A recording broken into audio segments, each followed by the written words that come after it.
तो आज हम आपको एक नटखट बंदर की कहानी सुनाने जा रहे हैं, तो कृपया करके कहानी पूरी सुने। मगध देश के धर्मारण्य के पास सुभद्र नामक कायस्थ एक मठ बनवा रहा था। मठ के बाहर ही एक और लकड़ी का काम करने वाले बढ़ई लगे हुए थे, जो लकड़ी के तख्ते चीर उनसे मठ के दरवाजे आदि तैयार कर रहे थे। वहीं पर जंगल से निकलकर बंदरों की एक टोली आ गई, जो खाने की तलाश में इधर उधर भटक रही थी। नई इमारत को बनते देखकर वे वहीं पर रुक गए। सब बंदर उस अधमनी इमारत में घुसकर उधम मचाने लगे। इनमें से एक बंदर बहुत ही अधिक शरारती था। वह इमारत से निकलकर वहां आ गया जहां लकड़ी का काम हो रहा था। दोपहर के समय लकड़ी का काम करने वाले सारे लोग खाना खाने चले गए।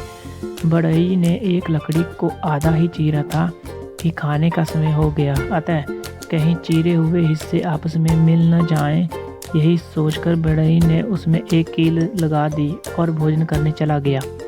बंदर ने जब देखा कि वहां दूर दूर तक कोई नजर नहीं आ रहा, तो वह उसी स्थान पर पहुंच गया जहां पर बढ़ई ने एक मोटे लट्ठे को बीच में चीर रखा था।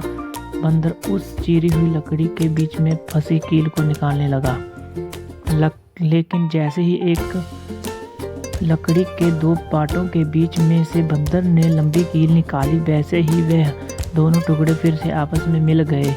उन दोनों टुकड़ों के बीच में ही बंदर की पूंछ जकड़ गई।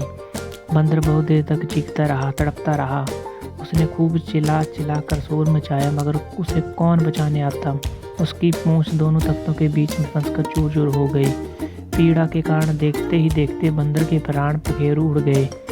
करटक बोला, इसलिए विद्वानों ने कहा है कि बिना सोचे समझे कोई काम नहीं करना चाहिए, इससे कोई लाभ नहीं होता।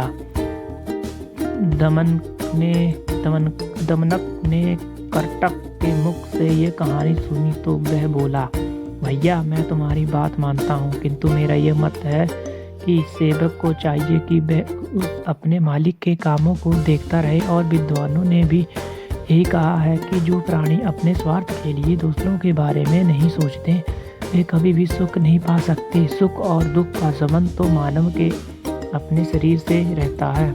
शरीर और कर्म के मिलने से भाग्य बनता है।